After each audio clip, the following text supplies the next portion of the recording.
Sans revenir sur ce qui a pu être apporté par la première table ronde et revenir sur le propos même de notre séminaire d'aujourd'hui, l'idée c'est bien de prendre les dirigeants et les dirigeantes comme étant des gens au travail. Alors, dans les disciplines qui sont souvent représentées au sein de l'Observatoire, hein, on utiliserait volontiers des modèles d'analyse qui impliquent que dire ça signifie qu'on a des individus qui se trouvent face au fait que ce qu'on leur donne à exécuter, en fait, il suffit pas de l'exécuter. Hein, on l'a compris tout à l'heure, il y a pas qu'à projeter dans la réalité ce qu'on est censé faire. Ce qui est une difficulté pourtant hein, qu'on peut rencontrer quand on s'entretient avec des personnes qui exercent des responsabilités. Souvent, en fait, c'est un peu la feuille de route qui est la leur qui, en quelque sorte, suffit pour eux à les décrire, alors qu'en réalité, derrière ça, il y a toute une activité à déployer pour tenir compte des contextes. On a vu l'importance des contextes hein, tout à l'heure. Adapter ça aussi au sujet, à la personne que l'on est, et essayer d'en faire quelque chose. Vous comprenez bien qu'aujourd'hui, on ne pourra pas explorer toutes les dimensions de ce que ça veut dire. Hein. On aurait pu parler de ce que ça veut dire en termes de rythme de travail, par exemple. Hein, la façon dont les corps également sont engagés, comment le corps peut céder éventuellement quand on le sollicite trop. Mais nous, on va explorer une deuxième dimension dans cette table ronde, une autre dimension, pardon, c'est le fait que si on doit déployer une activité de cette sorte, vous comprenez bien que si jamais on avait eu la curieuse idée de se dire que tout ça relève simplement de l'expression de talent, eh ben, il vaut mieux renoncer quand même à cette idée-là et essayer d'aller gratter d'un peu plus près pour voir ce qui se cache derrière ces talents. Sans doute qu'on a affaire plutôt, on l'a deviné dans ce qui nous a été dit précédemment, à des parcours où on développe du métier en quelque sorte, où on est en train de se rendre capable d'affronter les situations qui nous ont été décrites, une sorte de parcours de professionnalisation. Et c'est sur ces questions-là, en fait, qu'on va aborder dans notre table ronde. On va se demander un petit peu qu'est-ce qu'on apprend pour être dirigeant ou dirigeante, ou qu'est-ce qu'on n'apprend pas d'ailleurs. Comment on se trouve à apprendre des choses? Est-ce qu'on apprend sur le tas? Est-ce qu'on apprend en observant les autres? Est-ce qu'on apprend en observant des mentors, par exemple? Hein, ça a souvent été dit dans les entretiens qui ont été effectués. Ça nécessite aussi de s'interroger sur la part de réflexivité des individus sur eux-mêmes et sur leurs pratiques. Comment est-ce qu'on construit en quelque sorte une analyse de soi et de ce qu'on fait? Et qu'est-ce qui manque éventuellement dans la formation classique et initiale des dirigeants, en France notamment, et en formation initiale en particulier. Et il va peut-être falloir qu'on revienne sur de quoi elle est constituée, cette formation initiale, la part les formes de savoir qui sont transmises, celles qui ne sont pas transmises. Et on devrait aborder les questions de tout ce qui est relatif à ce qui est souvent nommé dans les entretiens qui ont été effectués, l'humain, qui est peut-être des termes que vous reprendrez également à votre compte, que Nathalie a plutôt abordé initialement, Nathalie Marzac, il vaut mieux préciser ce matin, en termes de travail. Et puis ça implique de s'interroger sur, dans le fond, le rapport à des savoirs qui sont plutôt apportés généralement par des disciplines de sciences humaines et sociales qui ne sont pas toujours au cœur de la formation initiale des dirigeants. On aura l'occasion d'y revenir. Par quel curieux cheminement on en arrive éventuellement à s'intéresser aux apports des sciences sociales. Il faudra qu'on essaye d'aborder ce genre de choses. On a deux intervenants et intervenantes qui vont nous faire bénéficier à leur tour de leur expérience et puis nous aider un petit peu à traiter ce genre de questions. On aura d'abord Marion Pugeot-Valentin qui vous racontera tout son parcours, en forme synthétique, hein, évidemment. Mais pour le dire rapidement, un passage important pour elle, un parcours chez L'Oréal. Dans lequel voilà des responsabilités exercées et puis aussi une réflexion, une animation de dispositifs d'accompagnement dès cette époque, hein, de nouveaux dirigeants ou de jeunes dirigeants. Et puis aujourd'hui, cofondatrice d'une école, on va dire un petit peu alternative par rapport à la façon dont les dirigeants sont habituellement formés. Une école où on apprend à mener des conversations puissantes, je crois vous avez dit, quand on s'est entretenu pour préparer. Et la question de la façon dont on converse, et dans le fond, comment on apprend à converser est sans doute une question importante pour nous. Et puis Martin Richer, qui est bien connu de l'Observatoire des cadres, hein, parce que on l'y croise régulièrement. Alors également un parcours qu'il nous présentera avec un passé de dirigeant de PME, qui est passé par des COMEX. Et puis un jour, autour de la trentaine, une certaine rencontre avec la sociologie de Crozier, dans un séminaire à Sciences Po, si je ne m'abuse, où Martin a eu l'occasion d'entendre que avoir raison ne suffit pas.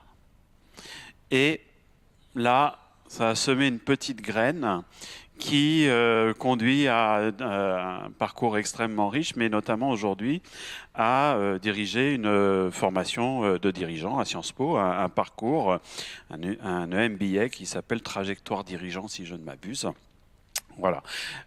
Donc chacun des deux reviendra sur son parcours beaucoup mieux que j'ai pu le faire. Peut-être pour commencer, vous demandez, je vais peut-être me tourner d'abord vers Marion pour qu'on commence cette table ronde. Vous allez peut-être nous dire un petit peu justement quel a été votre parcours. On verra qu'en réalité vous êtes sortis de la même école l'un et l'autre, hein, mais voilà. En tout cas, chacun à son tour nous dira ce que dans cette école on apprend, ce qu'on n'apprend pas, et tout ça avec les situations auxquelles vous vous êtes trouvé exposés plus ou moins rapidement après dans le déroulement de carrière. Donc si vous voulez nous tracer un petit peu votre parcours à partir de votre formation initiale. Très bien, avec plaisir.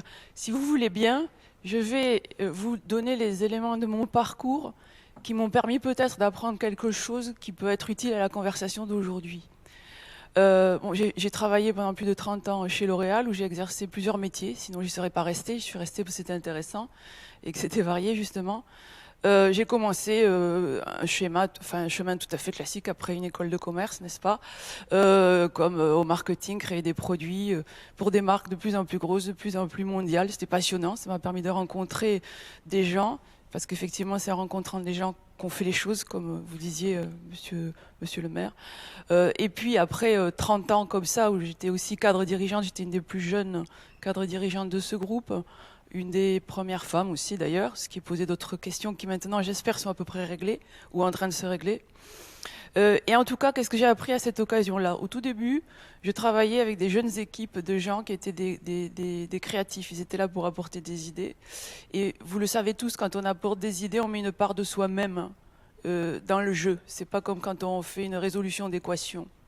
Et donc, je me retrouvais moi-même peu d'expérience, à diriger des équipes de gens encore plus jeunes que moi, qui avaient une forme de, comment vous dire, d'exposition. C'est-à-dire, en plus, ils étaient exposés très tôt à la direction générale, parce que ce qu'ils inventaient, les décisions de le lancer ou pas, étaient prises à haut niveau. Donc, on avait des gens jeunes qui s'impliquaient beaucoup, et qui pouvaient être face à des décisions un peu à la serpe, mais qui étaient normales. Enfin, je veux dire, c'était la vie normale, si vous voulez.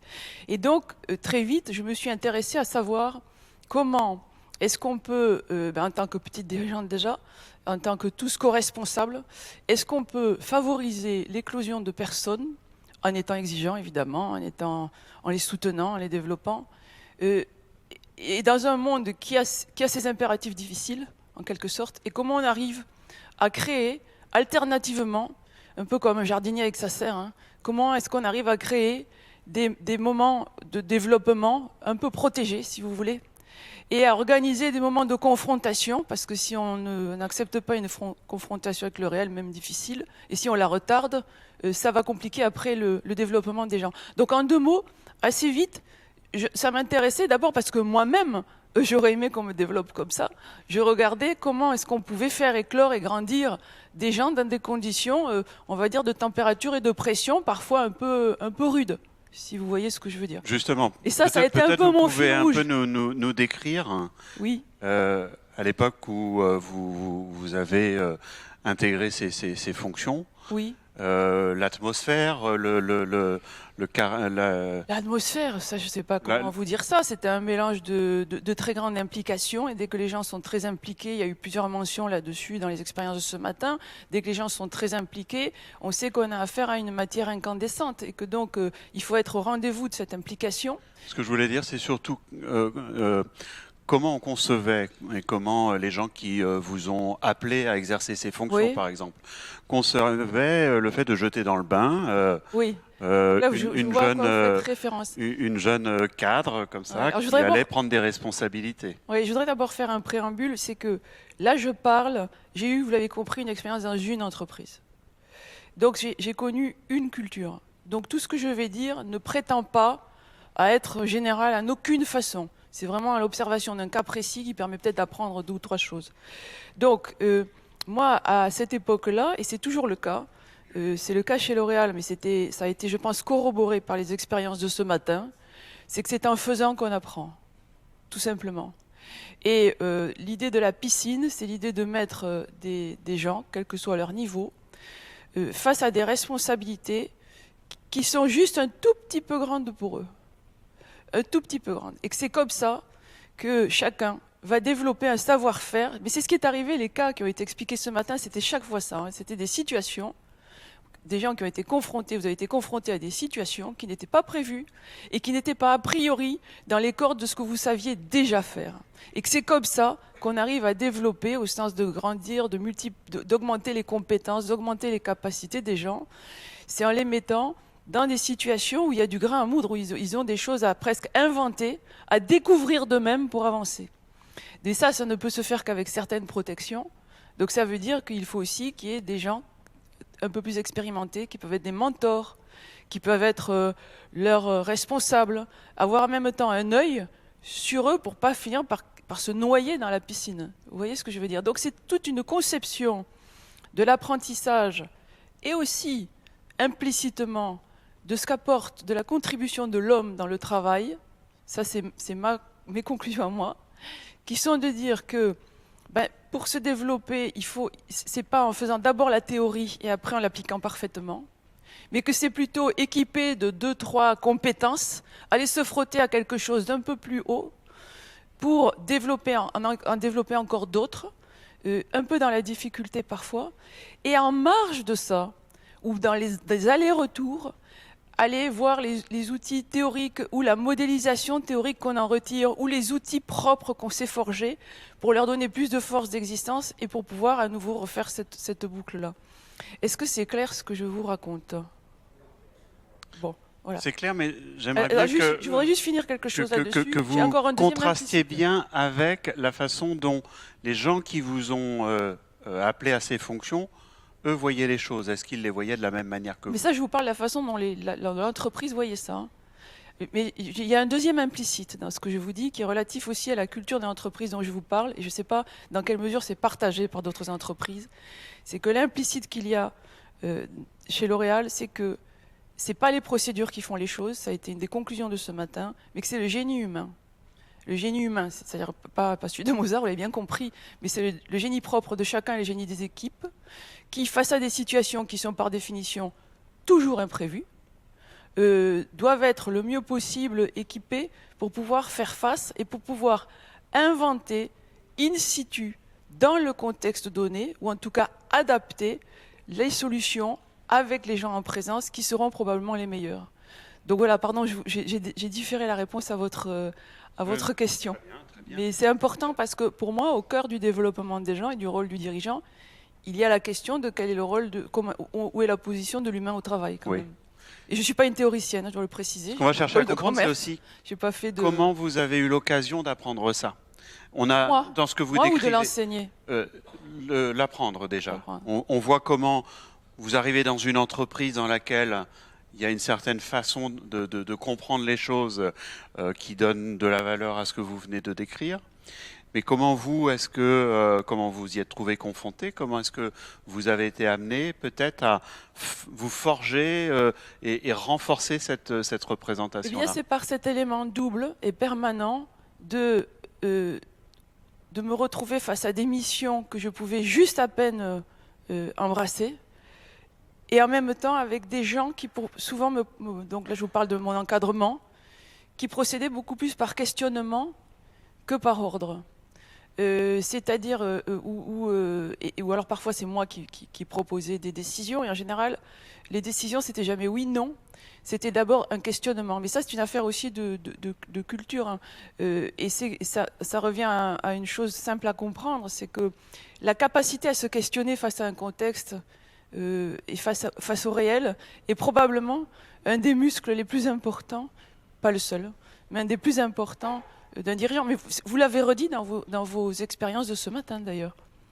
Et donc ce travail à faire avec en même temps des gens qui vous regardent et plutôt par le questionnement qui vous aident à discerner quelle sera la voie la plus efficace, enfin en tout cas la meilleure pour répondre aux objectifs que vous avez, parce que tout ça se fait avec des objectifs quand même. C'est pas... Vous aviez un mentor? Vous aviez quelqu'un que vous regardiez en train de faire? J'ai appris après coup, et c'est une chose qu'on a changé d'ailleurs par la suite, j'ai appris après coup que j'avais des espèces de parrains, si vous voulez, qui avaient un œil sur moi.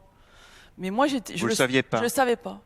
Et probablement qu'à l'époque, le savoir, et ça c'est une chose qui a été changée, ça m'aurait évité quelques difficultés, parce que je me suis sentie inutilement seule par moments, et ça m'a certainement surexposée, alors que si j'avais su que j'avais un mentor, une forme de recours, ça aurait été certainement plus profitable. Donc ça, c'était plus quelqu'un qui vous évaluait, sans vous le dire, que quelqu'un qui vous accompagnait? Non, c'est quelqu'un qui était là pour dire « Oh là là, attention, la petite, là, à ce moment-là, c'est vraiment dur pour elle. » C'était ça, plutôt. Et de qui lui disait l'encadrement, une vigie. Voilà. Mais là, je vous parle d'un temps ancien, et je ne suis pas en train de dire que c'est ça qui est bien, hein. Je dis que ce système, à la base, est bien et qui demande des améliorations. Donc, en résumé, c'est en forgeant qu'on devient forgeron, et en forgeant des choses toujours plus incroyables que ce qu'on pensait être capable de faire. Et tout ça dans un contexte, un environnement qui vous observe et qui, en même temps, vous donne les directions, les cadres, mais plutôt par les questions, ou les repères dont vous avez besoin pour avancer. Et je crois qu'au sein de L'Oréal, vous avez été amené à une certaine étape de votre parcours à concevoir un dispositif d'accompagnement. Oui, alors j'ai fait ça jusqu'aux 6 dernières années. Et les 6 dernières années chez L'Oréal, j'étais en charge du développement des dirigeants, c'est-à-dire des 300 personnes qui reportent au COMEX mondialement, tout métier. Donc il y a des chercheurs, des financiers, des industriels, des gens des affaires, qui ont tous en commun d'avoir des responsabilités élevées. Et donc moi, en tant qu'ancienne dirigeante et avec les caractéristiques que je vous ai dites de ce souci de développement des gens, on m'a proposé cette mission que j'ai prise avec joie. Avant de la prendre, je me suis formée au coaching, parce qu'à ce niveau-là, pour développer les gens, vous ne leur expliquez pas ce qu'il y a à faire.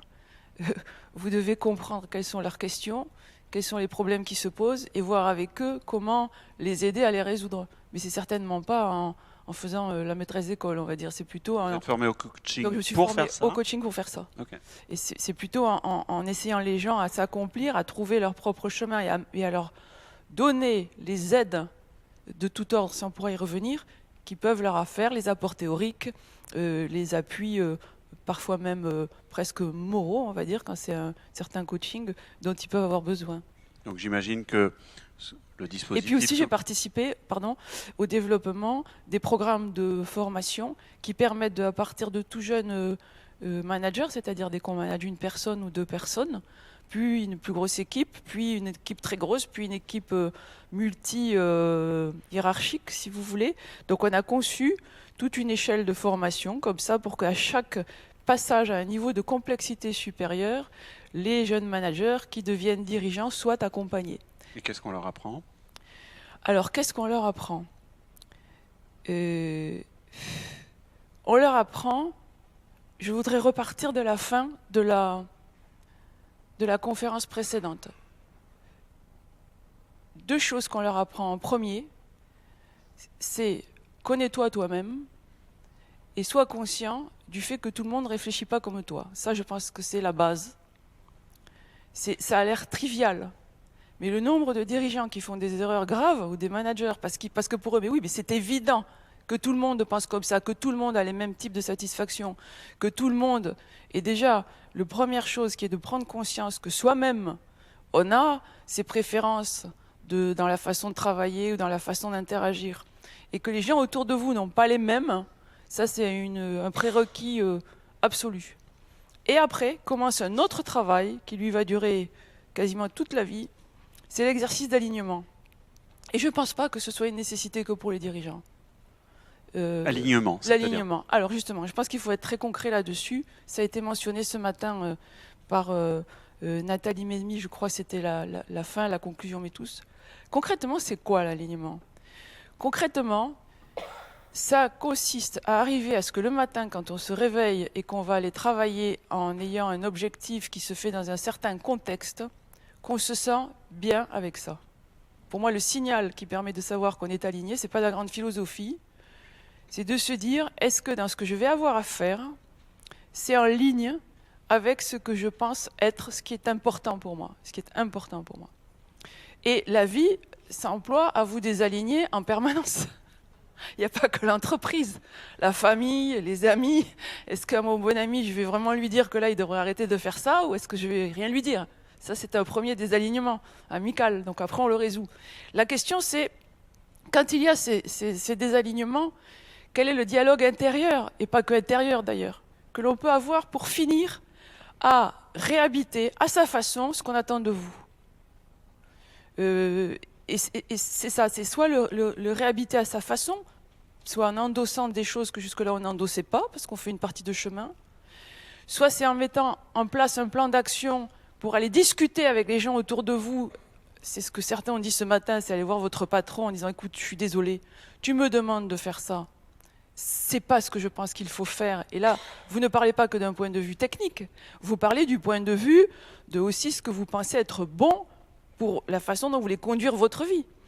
Eh bien, c'est ça aussi, c'est apprendre à mener ces conversations. C'est là que j'en viens aux conversations, qui est un mot qui a l'air un peu léger, mais c'est aller mener ces échanges. Ça peut être de la négociation, ça peut être de l'élaboration avec soi-même et avec l'environnement pour arriver, et c'est aussi un exercice d'élaboration créative aussi, hein, pour arriver à habiter votre mission d'une façon qui est un accord avec vous-même. Ou en tout cas, avec vous-même, ça c'est encore vague, avec ce qui est important pour vous. Voilà, moi, ma conception, mais je pense qu'elle est nourrie par l'expérience. Si je vous ai bien entendu, ça, c'est au tout début. Il faut apprendre à se connaître. Oui. Et puis, il faut être conscient que tout le monde ne pense pas comme soi. Ça, c'est le premier. D'accord. Oui. Et le deuxième, c'est justement ce moteur d'alignement. Pourquoi c'est si important? C'est parce qu'après, chaque fois qu'on est confronté à une situation particulièrement difficile, et là j'ai interviewé moi aussi des dirigeants qui sont dans le domaine du sport ou dans d'autres domaines dans la politique, qui étaient face à des décisions très très difficiles et très complexes. Ils disent tous, il y a un moment où quand c'est tellement trouble, qu'on n'y voit plus rien, qu'il y a plein de gens qui attendent des choses très différentes de vous, la seule boussole, c'est celle-là. Et pourquoi est-ce que c'est si important? C'est parce que c'est ça qui vous rend fort. Et ce qui fait que vous ne pouvez plus être mis dans un corner, vous ne pouvez plus... parce que vous savez, toutes les actions que vous menez, que ce soit des conversations, que ce soit des confrontations, que ce soit des élaborations, vous savez, vous, où est votre boussole à vous. Et ça vous met dans une forme de sincérité. Moi, je suis convaincue que ce type de sincérité a quelque chose d'irrésistible. Et que si on a une bonne écoute par rapport à ça et qu'on essaie de se mettre sincèrement d'accord, en général, on arrive à se sortir de beaucoup de situations. Là, vous nous... J'espère que ce que je vous dis, c'est pas trop des généralités, c'est ma hantise, hein, c'est de parler de principes alors que ça s'appuie sur des choses vécues. Rassurez-vous, il y a des questions qui vous seront posées si jamais Bon. c'est trop le cas. J'entends par contre des choses, au fond, avec des mots très simples, conversation, élaboration, mais en même temps, on voit un schéma de pensée extrêmement élaboré. Oui. Comment vous l'avez construit? Est-ce que vous avez rencontré quelque chose? Est-ce que c'est quand vous êtes formé au coaching qu'en fait vous avez été transmis ce genre de choses? J'imagine que tout ça, ça vous a pas été présenté de cette façon-là et transmis lors de votre formation initiale? Ah, ma formation initiale se réduit à 0 sur le sujet du management. Donc ça, c'est assez clair ce qui m'a été transmis C'est concernant pour ça le qu'on garde management à l'école Mais- anonyme. Hein. Mais l'école, on peut dire quelle école c'est, mais c'était il y a 40 ans. J'espère qu'ils ont fait du boulot depuis. Vous voyez? Mais ça, c'est un autre sujet. C'est-à-dire que dans les écoles de commerce, on apprend la finance, on apprend les affaires internationales, on apprend la partie technique, qui est absolument indispensable. Sinon, vous plantez une entreprise si vous ne savez pas le faire. Or, une entreprise qui tourne, c'est le préalable à pouvoir faire après des valeurs humaines et tout le reste. Hein. C'est difficile de faire des valeurs humaines si vous avez une entreprise qui ne tourne pas du tout. Donc ces Donc, on écoles, elles apprend- transmettent bien ces savoirs techniques-là. Ah, je vous précise, moi je suis sortie en 86, donc c'était il y a 40 ans. Oui. Donc après, il faudrait se renseigner. Je sais qu'il y a une chaire de philosophie, je crois, à l'ESSEC. Enfin, il y a des choses comme ça. Je ne sais pas. Je pense que vous faites beaucoup mieux que ça. Mais aujourd'hui, il faudrait faire une étude là-dessus. Mais les écoles de commerce apprennent la technique de business. Elles n'apprennent pas le comportement, elles n'apprennent pas à entraîner les gens, elles n'apprennent pas à avoir ce que j'appelle ces conversations difficiles. C'est quand il y a un conflit, comment est-ce qu'on va essayer ensemble de trouver quand même une voie qui nous convienne à tous et qui est un exercice très exigeant. Et ça, c'est après, quand on travaille, qu'on commence à pouvoir se former à ça. Je ne sais même pas si on peut se former en théorie à ça à l'avance, d'ailleurs. Tiens, je crois qu'il faut déjà avoir les mains dans le sujet, on va dire, pour que ce parcours de formation se pratique. Ce serait comme si vous demandiez à quelqu'un d'apprendre le piano et qu'il ne touche jamais un clavier, ça ne marchera pas. D'accord. Et aujourd'hui, vous êtes... Alors, ça, je vous ai parlé du développement des gens à diriger à partir de tout petit. Enfin, dès que vous avez une équipe, la responsabilité de 2 personnes. Après, au fur et à mesure que les responsabilités augmentent, si on parle de ce qui fait un dirigeant en particulier, moi, je peux dire très simplement 2 ou 3 choses sur ça. C'est qu'il y a un moment, dans cette progression de la personne, dans la hiérarchie, ça s'appelle comme ça, il y a un niveau d'exposition. Et donc, ce qui va avec, c'est de responsabilité et de solitude. Je pense qu'il y a eu des cas ce matin qui l'ont très bien montré. Il y a un niveau d'exposition qui fait que vous avez une responsabilité qui change un peu. Et cette exposition fait qu'il y a des décisions que vous prenez en parlant, mais il y a un moment où vous endossez quelque chose seul. Certaines décisions difficiles, vous les endossez seul. Avec le soutien, mais à un moment, c'est quand même vous qui décidez. L'exposition. Deuxième, c'est la complexité. Au fur et à mesure que vous montez dans une organisation, très simplement, vous passez d'un système de hiérarchie pyramidale, vous voyez, à un système de matrice, où il y a par exemple 2 ou 3 systèmes qui se confrontent. Vous voyez ce que je veux dire, qui se croisent. Et là, pour arriver à mener à bien un projet, à ce moment-là, vous devez mettre beaucoup de gens d'accord. Et c'est une complexité qui est vraiment, c'est exponentielle. Hein. C'est-à-dire quand on passe d'un système à l'autre, la complication n'est pas multipliée par 2. C'est beaucoup plus. Typiquement, c'est quand vous êtes dans une grande entreprise, il y a d'un côté les gens qui vont créer, faire l'innovation, et puis vous avez de l'autre côté les gens qui sont sur les marchés, qui vont en faire du business. Bon, au confluent de ces 2 choses-là, des gens qui n'ont pas du tout les mêmes objectifs à court terme, là, vous avez un degré de complexité très important. Et il y a des positions de dirigeants où vous devez faire travailler 2 ensemble. C'est comme vous, les médecins et les non-médecins, j'imagine. C'est pareil, c'est des cultures différentes à faire travailler ensemble. Donc là, il y a une complexité très forte. Et du coup, j'en viens à ce qui est pour moi la troisième caractéristique du dirigeant, c'est la capacité à savoir dépasser des paradoxes. Et savoir se dire, voilà, il y a une situation qui est bloquée, tout le monde me dit que c'est bloqué et que c'est A ou B, blanc ou noir. Les forces en présence me disent ça. Ce que me demande la personne à qui je réfère, parce qu'on réfère toujours à quelqu'un, hein, même le CEO réfère à ses actionnaires, bon, voilà. La personne à qui je réfère me demande de faire ça, et le contexte me demanderait de m'y prendre autrement. Et pour moi, un dirigeant, c'est quelqu'un qui a cette capacité, qui a une capacité de discernement, qui a une capacité de dialogue, et qui est aussi une capacité créative pour arriver soit lui-même à avoir un début de vision, soit à élaborer la possibilité de sortir la troisième voie. Moi, je pense qu'un des rôles du dirigeant, c'est de mettre en place les conditions pour que même dans une situation bloquée ou difficile, une troisième voie émerge. Mais d'ailleurs, vous savez qu'il y a beaucoup de découvertes scientifiques qui ont été faites comme ça, sur ce paradoxe-là. Comment arriver à aller plus vite en consommant moins d'énergie, des choses comme ça. Et c'est souvent ce qui donne lieu à des progrès magnifiques. Et je pense que c'est valable aussi dans les relations humaines et dans les relations d'entreprise. Ça. Donc une fonction qui trouve d'abord son sens dans l'existence d'une complexité de plus en plus forte, et c'est l'individu qui se trouve exposé à devoir statuer sur cette complexité et proposer un cap dans un certain esprit. Ou il le propose lui, parce que parfois personne n'y voit clair, et c'est bien quand il y a quelqu'un qui dit écoutez les gars, c'est par là qu'on va aller, il vérifie qu'il est suivi, et ça vaut validation. Ou alors lui-même il ne voit pas très clair, et à ce moment-là, ça a été dit aussi ce matin, son rôle, c'est de mettre en place les conditions. Et c'est là que je vois moi une évolution très importante du rôle du dirigeant dans les 10, 15 ou 20 dernières années. C'est qu'aujourd'hui, il doit être surtout très bon en ayant donné un cadre quand même, parce qu'il y a toujours un cadre, hein, ça n'existe pas qu'il n'y ait pas de cadre, mettre en place les conditions pour que ce collectif puisse élaborer. C'est comme quand vous dites le pouvoir d'agir, et ça peut être soit au niveau de chaque équipe, soit ça peut être au niveau de la direction de l'entreprise, mettre en place les conditions pour que l'élaboration de cette voie du futur, qu'on espère vertueuse et qui puisse répondre à tous les partis, puisse émerger. On décrit souvent le mode de direction à la française comme étant plutôt justement l'opposé. En haut, on sait mieux que les autres élaborer, les autres exécuteront. Là, vous avez un petit peu renversé depuis quelques années, schéma. Ça évolue. Ça évolue. Mais en tout cas, la direction ne perd pas son rôle de mettre tout le monde d'accord sur un cadre et une direction. Ça reste sa responsabilité aussi. Simplement, au lieu de le faire par un décret du haut, de plus en plus, c'est bien. Le monde étant tellement complexe, un tel cerveau ne peut pas avoir la juste vision. Donc, cette capacité à organiser le travail pour que émergent les bonnes voies, ce qui est très différent d'un système consensuel. C'est beaucoup plus compliqué et exigeant qu'un système consensuel, parce qu'il y a un travail d'élaboration important. Cette compétence-là est devenue capitale chez le dirigeant.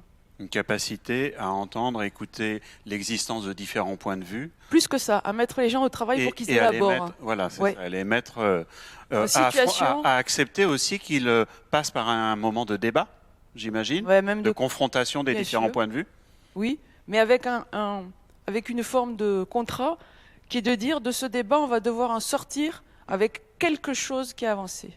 C'est-à-dire qu'on ne sort pas de la salle tant qu'on n'est pas d'accord sur quelque chose, qui n'était pas dans la salle quand on y rentrait. C'est ça ce que j'appelle l'élaboration. Oui. Et c'est vrai que ça demande, il faut le vouloir pour le faire. Mais c'est aussi une capacité à animer ce débat. Bien sûr, bien sûr, bien sûr. Très bien. Donc, Nathalie, tu vas t'a aidé à définir un dirigeant. On t'a donné des critères. Est-ce que maintenant on peut revenir sur votre propre parcours et les conséquences que vous en avez tirées à un moment de votre vie sur le fait qu'il fallait enseigner ou en tout cas accompagner?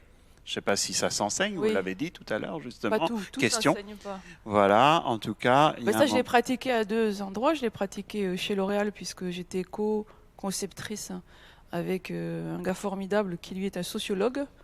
Comme quoi, il y a des sociologues formidables. Vous voyez, c'est pas ce que je voulais dire, vous l'avez compris. Mais dans des organisations de cette taille, c'est intéressant d'avoir une intelligence des systèmes et de ces choses-là. Donc j'ai été dans l'élaboration de ces séminaires importants où là j'ai beaucoup appris aussi. Et puis après aussi, quand je m'occupais personnellement du développement des dirigeants, où là c'était un individuel, là j'ai appris quelque chose que j'ai mis en place et qui s'est avéré très pratique pour moi. Donc je vais peut-être vous en dire deux mots parce que ça rassemble ce qui a été dit avant aussi. Je me suis rendu compte que quand un dirigeant prend un nouveau job, c'est là souvent, enfin une personne, je dis dirigeant, mais c'est... Ah oui, il y a beaucoup de choses qu'on attribue aux dirigeants, mais qui intéressent tout le monde, hein. Être motivé, avoir envie de faire des choses intéressantes, être content chez soi le soir et avoir un boulot qui avance, je veux dire, c'est tout le monde. Donc je me suis ingéniée aussi à flouter tous vous voyez, ces marges qu'il y a entre chef d'équipe, manager, dirigeant. Non, c'est des choses qui se compliquent, voilà, mais c'est un continuum, exactement. Et donc, tout ça pour dire que au moment où quelqu'un prend un nouveau job, c'est merveilleux. Parce que à ce moment-là, il abandonne une partie de ses certitudes. Il est hyper motivé ou elle est hyper motivée. Et en même temps, il ou elle sait qu'il va devoir procéder un peu différemment. Puisque c'est nouveau, c'est plus gros, c'est voilà. Et donc là, à ce moment-là, j'avais une conversation très approfondie avec eux, qui tournait sur 4 thèmes.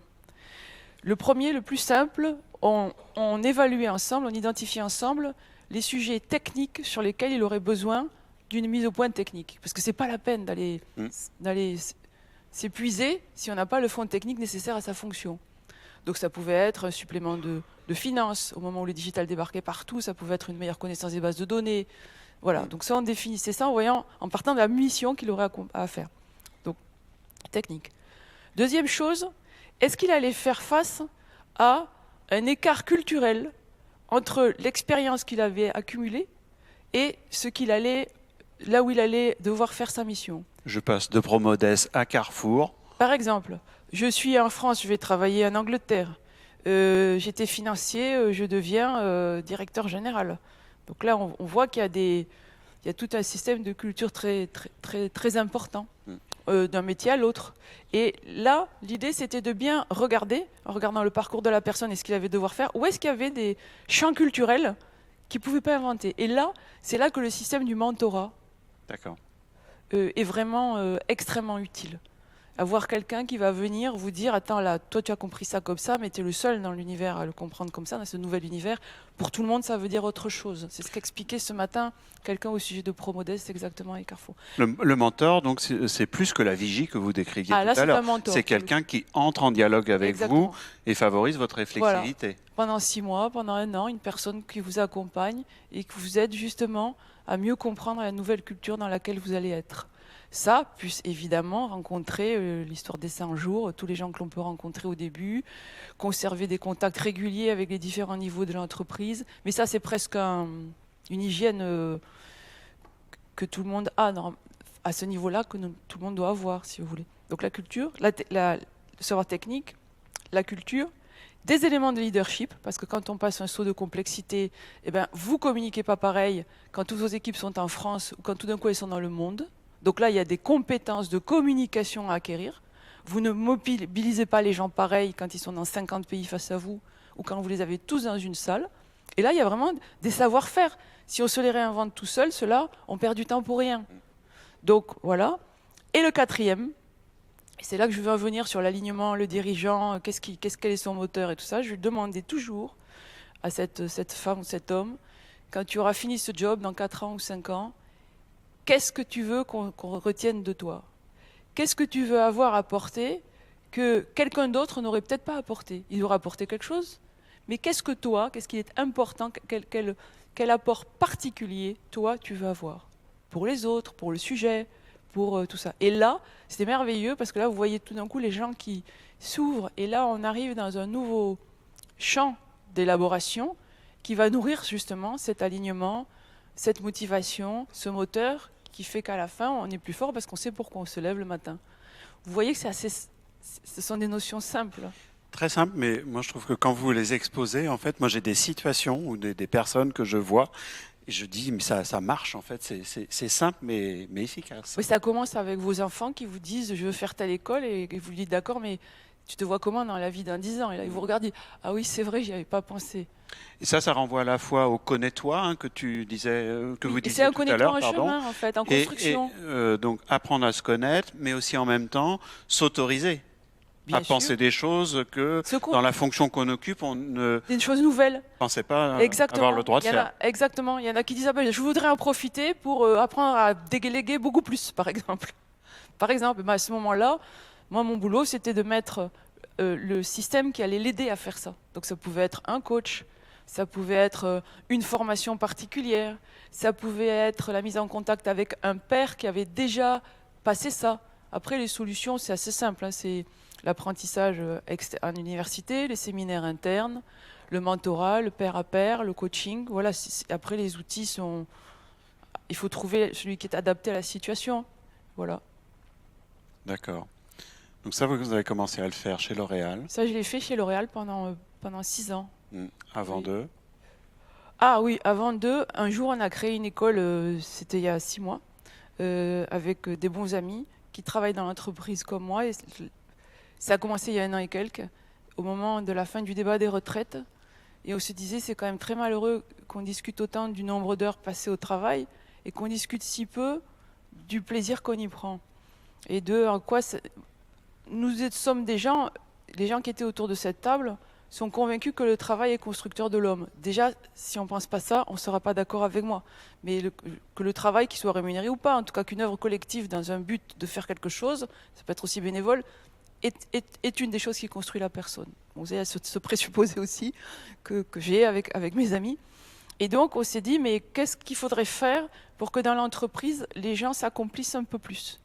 Et au lieu d'avoir une idée de grand système, on s'est dit, il y a des gens qui pourraient être importants dans ce changement et qui souffrent. Ce sont les managers, c'est-à-dire les chefs d'équipe de 10 personnes, 5 personnes, 20 personnes, et qui sont confrontés à des injonctions contradictoires de plus en plus fortes entre ce que leur demande leur propre manager et les aspirations de leurs équipes. Et ils sont très peu accompagnés. Les gens au-dessus sont très bien accompagnés. Eux sont très peu accompagnés. Donc on s'est dit, si on devait créer une école qui les équipe pour le soir, qu'ils aient l'impression d'avoir fait leur travail d'une meilleure façon, probablement autour d'eux, pas que leur équipe, mais aussi leurs pairs, leurs managers, vont aussi travailler dans des meilleures conditions. Et donc voilà, on a commencé comme ça. On a fait la première promotion prototype là.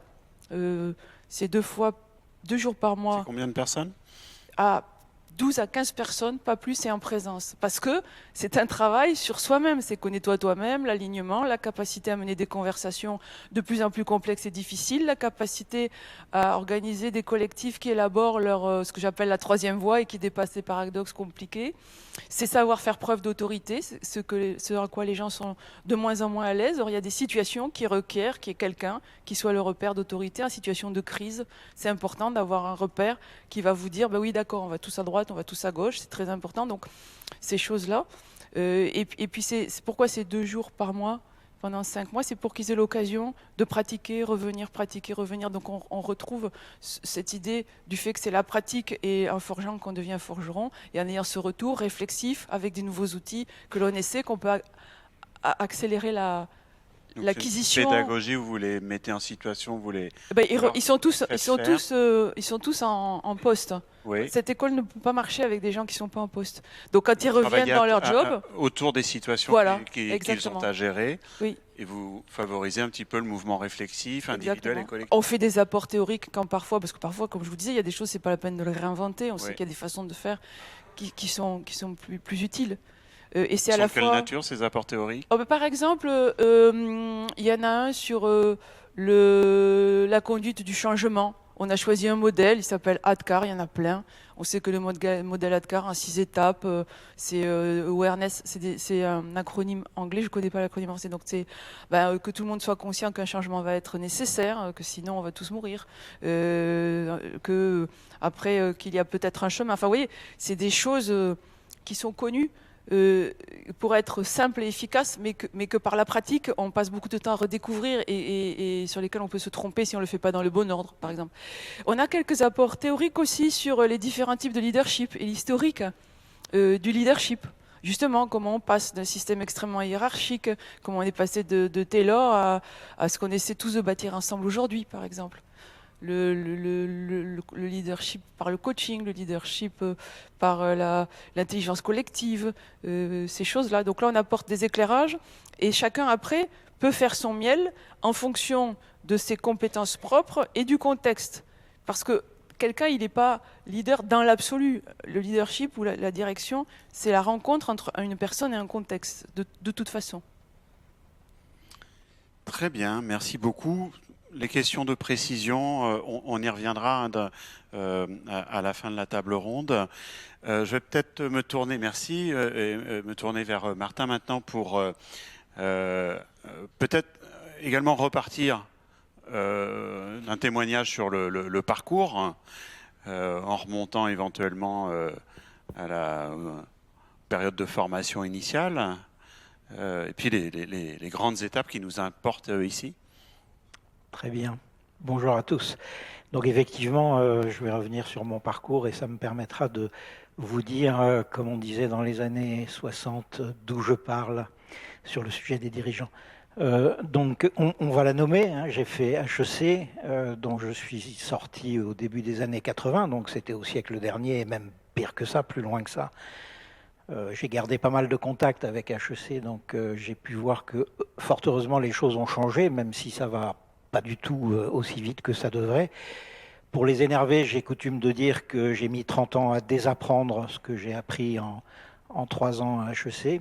Et effectivement, pour moi, le travail du dirigeant, et bravo à l'ODC, parce que vous le dites d'entrée de jeu, vous dites que diriger, c'est un travail, ce qui est une provocation pour les dirigeants. Moi, quand je leur dis ça, il y a ceux qui me rétorquent pas du tout, c'est une science. Alors eux, ils sont très dangereux, ça fait partie des plus dangereux. Et il y a les autres qui disent non, non, c'est un art. Mais le fait de comprendre la direction d'une organisation ou d'une entité comme un travail, si vous acceptez de vous mettre dans cette posture d'humilité, déjà vous êtes bien parti, je trouve, pour comprendre quels sont les tenants et les aboutissants de la chose et pour vous améliorer. Bon, donc effectivement, pour vous citer l'anecdote, moi je me souviendrai toute ma vie de ma première journée sur le campus d'HEC. On arrive et on est tous réunis dans le grand amphi, qui n'est pas un amphi d'ailleurs, qui est une immense salle vitrée. Et là, on a le directeur de l'école qui nous dit qu'on est les meilleurs. C'est très darwinien. On est arrivé jusque-là, c'est-à-dire qu'on est passé par 2 ans, voire 3, pour certains, de prépa. Et autant on n'apprend rien à HEC, autant, je ne sais pas si c'est ton cas Marion, mais en prépa, moi je trouve qu'on apprend énormément. Et on apprend l'essentiel, on apprend à travailler. Comment on pond une note en 2 heures sur un sujet qu'on ne connaît pas, etc. Donc la prépa est beaucoup plus utile pour moi que l'école elle-même, dont on dit que c'est une école de gestion, mais on apprend tout sauf la gestion, ou en tout cas, dont on dit que c'est une école de management, mais on apprend la gestion, mais pas le management, dont on dit que c'est une école de commerce, et on fait tout sauf du commerce. Donc tout ça est très vague, hein. On voit qu'on est sur de la matière un peu mouvante. Et donc en sortant d'HEC, moi j'avais envie de voir le vaste monde, et donc je suis parti bosser dans les boîtes américaines.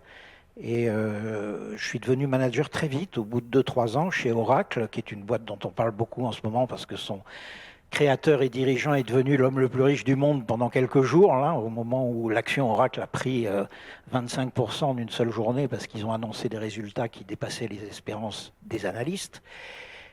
Et Oracle, à l'époque, était déjà une boîte de taille rondelette. Et puis après, j'ai travaillé en Europe, donc j'étais au COMEX de Oracle Europe. Et à l'époque, Oracle Europe était une vraie puissance, ça a changé depuis, mais c'était une période où les multinationales américaines renforçaient beaucoup leur structure au niveau de chaque continent. Voilà, puis je suis parti aux États-Unis où j'ai dirigé une grosse entité dans le logiciel. Enfin bref, j'ai pu naviguer un peu et voir à quel point le management de façon générale et la direction d'entités de façon plus particulière est différente en France par rapport à la culture anglo-saxonne ou à la culture allemande. J'ai eu la chance aussi de travailler aux Pays-Bas et en Allemagne. Et je vous recommande d'ailleurs, si vous avez un peu de temps, lisez le rapport que l'IGAS, les affaires sociales, Institut général des affaires sociales, inspection, merci, c'est un corps d'inspection. L'IGAS a sorti un rapport sur justement le management à la française. Il compare le management tel qu'il est fait en France à 6 autres pays européens.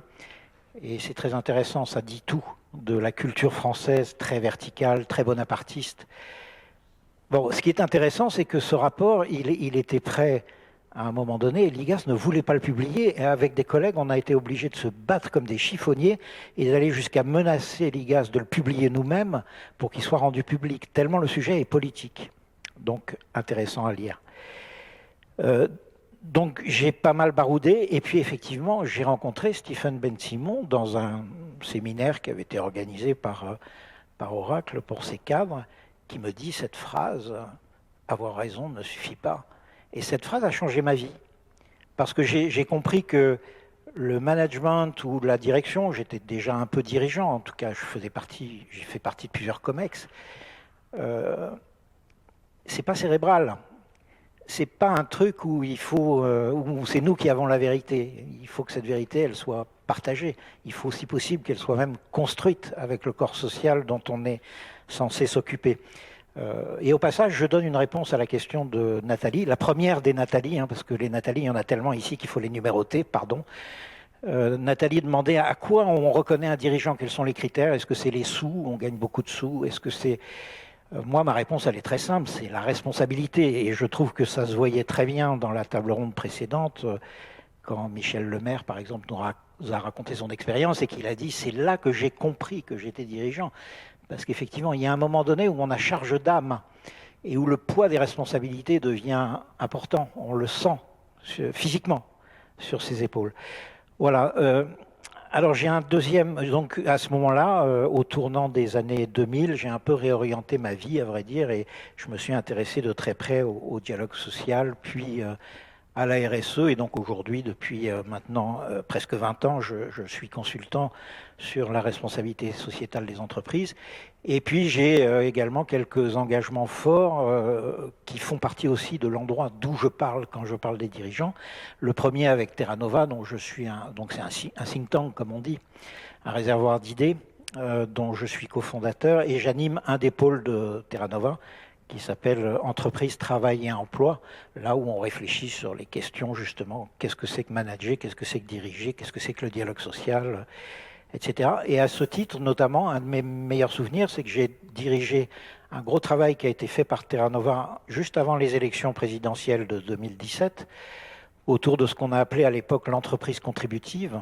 Et donc, j'ai animé un groupe de dirigeants. On avait 15 dirigeants un peu de tout type, du CAC 40 à l'association, où on a essayé de travailler sur comment on voit l'entreprise du siècle prochain, comment on voit les évolutions de l'entreprise. Et donc ça a donné lieu à cette publication, l'entreprise contributive, avec laquelle on a essayé d'influencer le rapport Nota-Sénart, enfin tout ce qui est venu à partir de 2017 et qui a donné lieu à la loi Pacte en 2019, notamment avec tous les travaux qui ont été faits avec les Bernardins, l'école des mines, autour de ce qui s'appelait à ce moment-là la SOS, Société à objet social étendue, et qui est devenue la société à mission dans la loi Pacte, avec la raison d'être et tout ce qui a été dit par la première table ronde, auquel je souscris entièrement.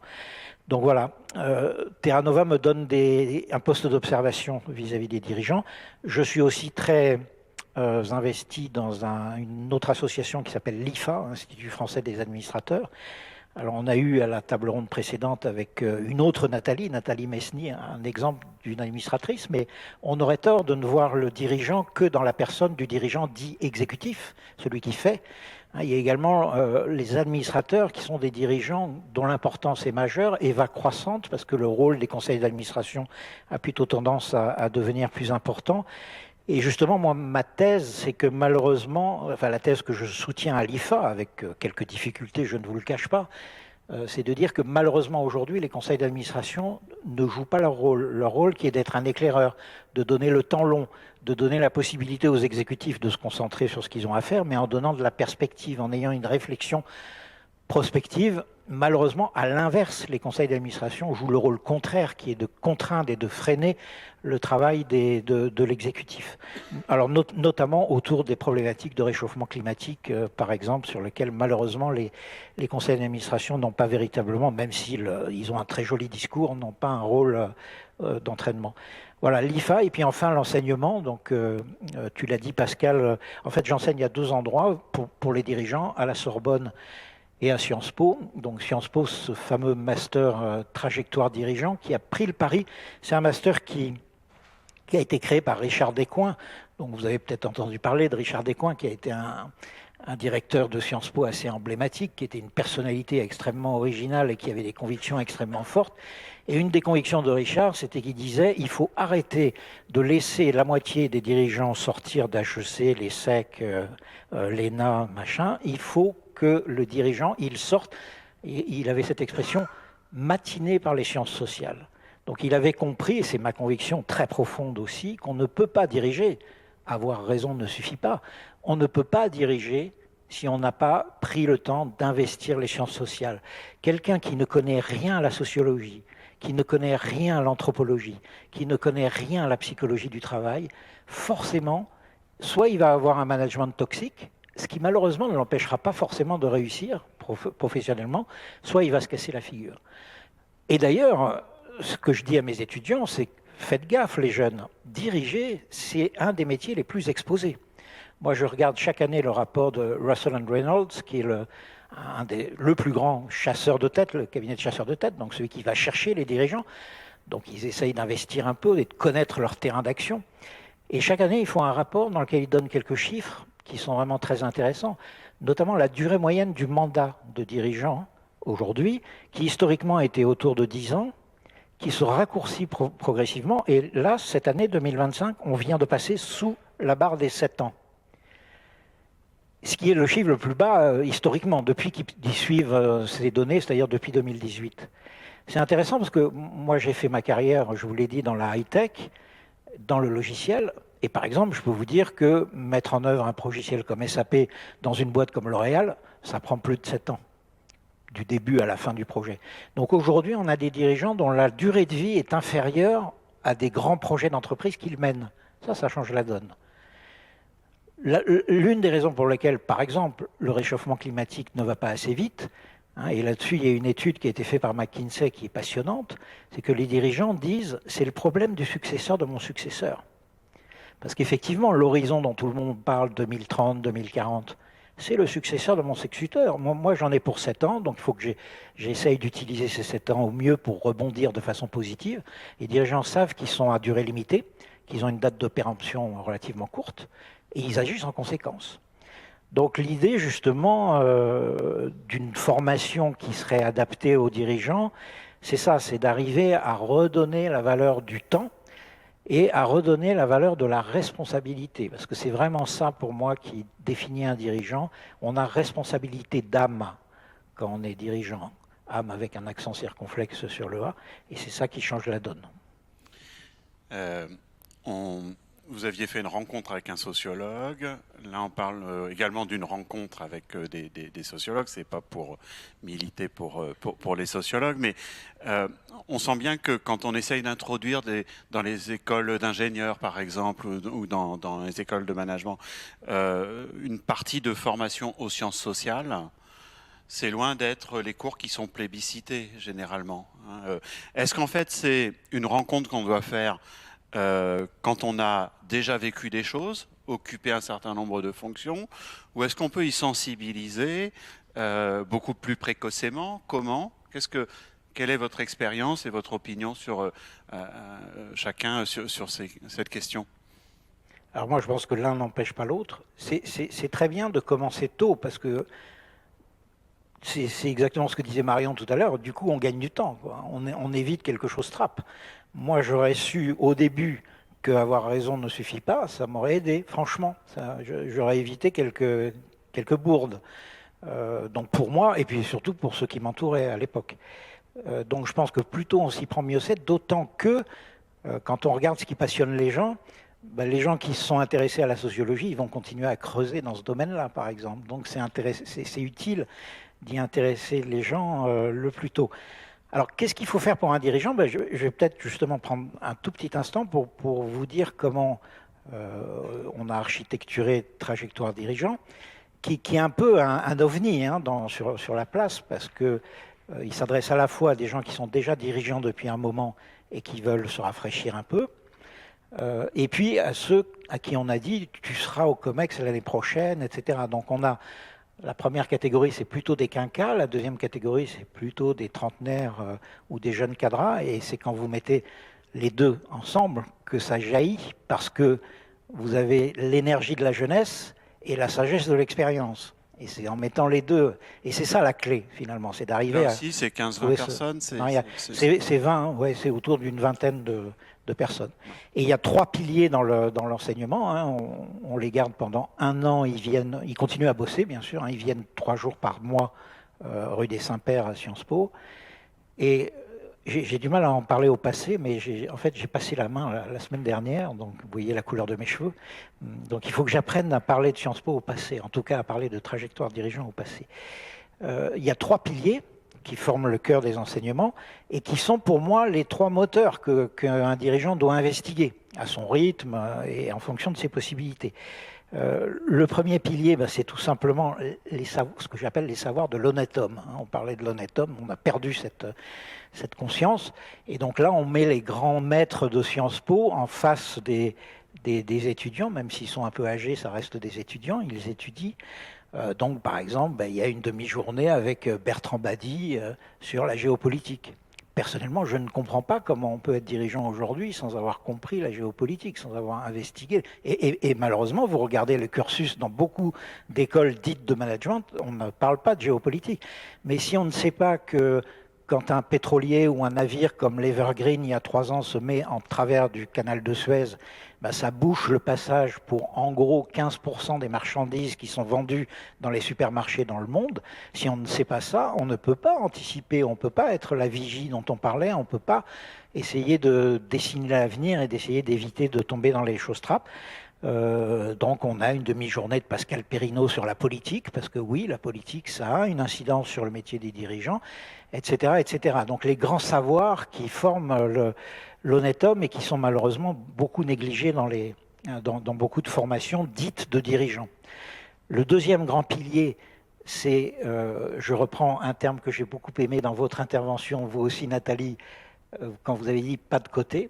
Alors ça, c'est le pas de côté, c'est très Sciences Po, hein, c'est être capable d'avoir une analyse réflexive sur ce qu'on fait. Et ce pas de côté, nous, on le traite en prenant les grandes fonctions de l'entreprise, la finance, le marketing, etc. Et on a un grand professionnel du domaine qui nous dit, voilà comment il faut avoir une vision critique sur le marketing, pourquoi le marketing d'aujourd'hui n'est pas tout à fait adapté au marketing dont on a besoin dans les années qui viennent, compte tenu des limites planétaires, etc., etc. Le marketing, la finance, la communication, on prend toutes les fonctions et on a une analyse réflexive sur où en sont les savoirs vis-à-vis de ces fonctions, quelles sont les choses trappes, quels sont les pièges à éviter et comment on peut être un interlocuteur.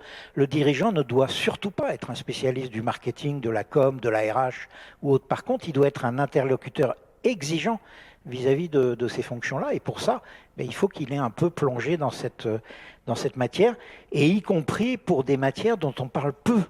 L'éthique, par exemple. Je ne comprends pas comment un certain nombre d'écoles dites de management se permettent de déverser des centaines de gens dans les entreprises qui sont censés être des managers ou des dirigeants et à qui on n'a absolument pas parlé de l'éthique. Qu'est-ce que c'est que l'éthique du manager ? Et l'éthique du dirigeant en particulier, c'est absolument indispensable. Si vous ne comprenez pas la notion de dilemme éthique, vous ne pouvez pas diriger valablement une entreprise. Et pourtant, on fait ça. C'est un peu comme si on déversait chaque année des centaines de conducteurs sur les routes, n'ayant pas passé le permis et ne connaissant pas le code de la route, quoi.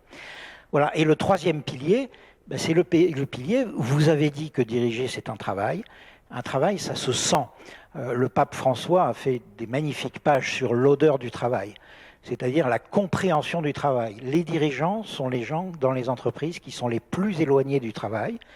Alors il y en a qui font ça très bien, Michel Bon par exemple, qui passait du temps avec les caissières, etc. Il y en a qui le font discrètement, il y a différentes manières de s'y prendre, mais un dirigeant qui ne connaît pas son travail, personnellement, moi je ne comprends pas comment il établit sa juste légitimité, je ne comprends pas comment il peut déployer des processus de conduite du changement, je ne comprends pas comment il peut être un interlocuteur reconnu par ceux qui travaillent, ceux qui font le travail. Bon, les ergonomes nous intéressent beaucoup avec cette différence entre le travail prescrit et le travail réel. Les dirigeants sont dans le monde du travail prescrit. Ils ne cessent de prescrire et quand ça ne se passe pas bien, ils sont très étonnés. Ils me disent « mais Monsieur Richer, je ne comprends pas, on a une stratégie qui est impeccable, qui est parfaite et pourtant… » Et là, ils prennent des mots de l'automobile. Ça n'embraye pas. Ou alors des mots de l'imprimerie, ça n'imprime pas. Et jamais, de façon spontanée, il se poserait la question, ok, ma stratégie, comment elle a été élaborée, est-ce que tout le monde la connaît, est-ce que tout le monde est d'accord, est-ce que tout le monde a envie d'y souscrire? Bon, bref, tout ça c'est majeur, donc on a besoin de comprendre le changement, et donc là l'analyse sociologique est un outil absolument indispensable. Donc dans Sciences Po, il y a le labo qui était celui créé par Crozier, donc on fait ça très bien. Stephen Ben-Simon, dont je parlais, est un des enseignants de ce labo avec Erhard Friedberg et les disciples de Crozier. On fait de la communication de crise, on fait de la négo, pas juste de la négociation commerciale, de la négo, parce que diriger, c'est négocier. Un dirigeant, c'est un négociateur. Il n'arrête pas de négocier, c'est le dialogue construit tel que Marion l'évoquait tout à l'heure. Voilà, on fait tout ça, on se met en position, de jeu de rôle et on fait. Très bien. Bon, je crois que même si la conversation est passionnante, Anne-Florence va nous rappeler à l'ordre peut-être, Nathalie. Est-ce qu'on a le temps malgré tout pour quelques questions, une ou deux questions au moins?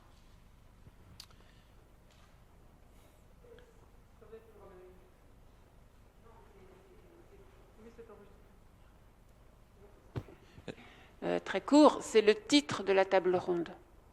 Transformation du cadre dirigeant de point à risque, point d'interrogation. Je ne la comprends pas, cette formulation.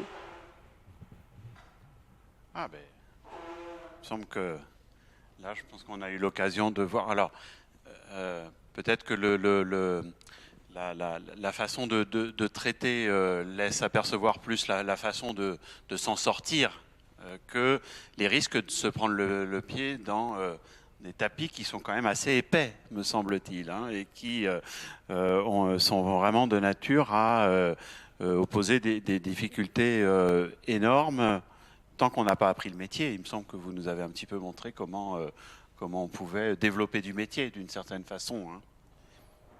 Est-ce qu'il y a une autre question? Oui. J'arrive.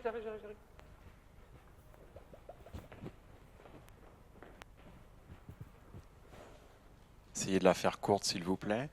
Moi, j'ai une question, en fait, c'est au sujet de vos discussions là, qui m'ont fait partir vers des directions un peu insoupçonnées par rapport à une discipline que vous n'avez pas citée pour être un meilleur dirigeant, qui est pour moi la philosophie. En fait, quand je prends par exemple, je me rattache à Hannah Arendt et ses trois catégories, le travail, la création artistique et la politique.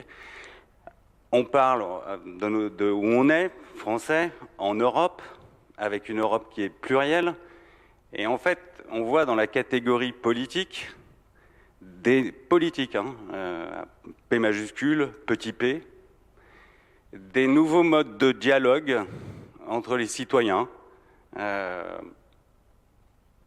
les connaît tous, les réseaux sociaux, l'affaiblissement de la pensée, de sa structuration, l'utilisation par exemple du magnifique outil de démembrement de la pensée construite qui est le PowerPoint par exemple. Et donc comment vous voyez en fait l'exercice de la mission de direction dans toute organisation, privée ou publique, dans ce nouveau cadre, en plus géopolitique, parce qu'on voit des polarités qui se créent aux États-Unis selon certaines orientations, en Chine et en Europe, et avec la diversité européenne que l'on connaît, avec la montée de certains extrêmes. Voilà, c'était avoir votre éclairage contributif à la formation de ma propre pensée. J'ai une réponse basique, je peux y aller? J'ai une réponse à deux niveaux, peut-être une réponse d'expérience. Par exemple, pour ce qui est de la philosophie, juste avant de quitter L'Oréal, on a ranimé un séminaire qui s'appelle Les Capucins, qui avait été créé dans les années 70 et qui vise à exposer les gens qui vont faire le groupe demain à des théologiens, des philosophes, des artistes, puisque souvent la pensée de demain, la pensée complexe, ou en tout cas le fait d'être confortable dans une forme de complexité, il l'apporte. Ça, malheureusement, on cherche comment le diffuser. C'est très difficile à diffuser avec une grande qualité. Ça se rapproche de votre premier chapitre. Et la deuxième réponse à ce monde qui se fragmente et qui se complexifie, si vous le permettez, je vais vous donner une citation de mon grand-père que j'ai expérimenté pendant 40 ans de travail, qui est de travail dans des contextes culturels très différents, puisque moi je travaille avec des Chinois, des Japonais, des Allemands, tout ce que vous voulez. Donc mon grand-père Gersois disait toujours, si tu veux que les gens s'entendent, fais-les travailler ensemble. Et c'est tout simplement que ce soit au petit niveau de l'équipe ou à un plus grand niveau de l'équipe, il y a un moment où le fait, excusez-moi c'est basique, hein, mais où le fait de mettre tous d'accord les gens sur le fait que c'est ça qu'on recherche à accomplir et faire des groupes pour qu'ils trouvent leur propre façon d'y arriver, de taille qui soit cohérente avec la culture, les écarts culturels, eh bien moi j'ai vu dans l'entreprise de façon magnifique des gens qui à l'extérieur étaient opposés par leur religion, qui se mettaient à travailler ensemble, et travailler ensemble dans des bonnes conditions et pour une bonne raison, à ce jour, est un antidote bien plus puissant que d'essayer de comprendre un monde complètement qu'on ne peut pas embrasser totalement. Voilà mon résultat d'expérience, mais je vous laisse. De mon côté, pour prolonger un peu, il y a une citation très connue de Kennedy, le président, pas le ministre de la Santé actuel, qui dit « Diriger et apprendre ne sont pas dissociables ». Je pense que c'est très vrai et très faux. C'est très vrai parce que effectivement diriger, ça s'apprend, ça c'est important. C'est pour ça que vous avez raison de dire que diriger, c'est un travail. Donc un travail, par définition, ça s'apprend, ça se pratique aussi. Mais du coup, sans être sartrien, je torturerais un peu Simone de Beauvoir en disant on ne naît pas dirigeant, on le devient. Donc ça s'apprend, puisque pour le devenir, il faut apprendre. Alors que beaucoup de dirigeants, spontanément, notamment quand ils parlent du talent, qui est ce mot très plastique, très particulier, il y a des dirigeants qui sont vraiment convaincus que c'est une question de savoir-être et pas de savoir, hein, et qu'ils ont ça dans leur gène, comme ils disent parfois, notamment dans les entreprises familiales. C'est très faux. Donc voilà, c'est pour ça que la situation de Kennedy me va bien, mais en même temps, elle me dérange un peu. Voilà. Donc pour finir, moi finalement, et ça répond aussi un peu à la question du risque, moi je voudrais vous donner ma définition du dirigeant après quelques heures de vol, après y avoir réfléchi pas mal, tout seul et avec mes étudiants et avec Terra Nova, parce que c'est quand même un métier qui est en train de pivoter de façon fantastique, quoi. Si le mandat moyen n'est que de 7 ans, c'est parce que c'est un métier qui a radicalement changé, qui est en train de continuer à radicalement changer, et donc il y a des pertes en ligne. Forcément, quand il y a un changement important, tout le monde n'y survit pas. Historiquement, le dirigeant, on a la vision de Napoléon, de Bonaparte au pont d'Arcole, qui passe devant et qui tend sa poitrine tendue vers les Autrichiens. Donc le dirigeant, c'est celui qui obtient la performance. Moi, c'est ce que j'ai appris à HEC. Le dirigeant, c'est celui qui obtient la performance, qui crée la performance. Pas qui crée la valeur, quand même, on n'est pas allé jusque-là, mais qui crée la performance, qui atteint les objectifs. Ben non, c'est fini ça, c'est terminé, et il faut bien se le mettre dans la tête. Aujourd'hui, le dirigeant, c'est celui qui crée l'environnement de travail qui permet à un collectif d'atteindre l'objectif. C'est pour ça que je propose de changer la définition de l'acronyme CEO, le Chief Executive Officer. Pour moi, il doit devenir le Chief Enablement Officer. Le dirigeant aujourd'hui, c'est celui qui donne la permission. C'est celui qui donne les autorisations. Et donc, pour le prendre de façon un peu plus fonctionnelle, qu'est-ce qu'il fait le dirigeant ? Qu'est-ce que doit faire, à mon sens ? J'aime pas être prescriptif, mais ça fait rien. Qu'est-ce que doit faire un dirigeant d'aujourd'hui, un dirigeant adapté au monde VUCA, comme on le qualifie aujourd'hui, volatile, incertain, complexe et ambigu ?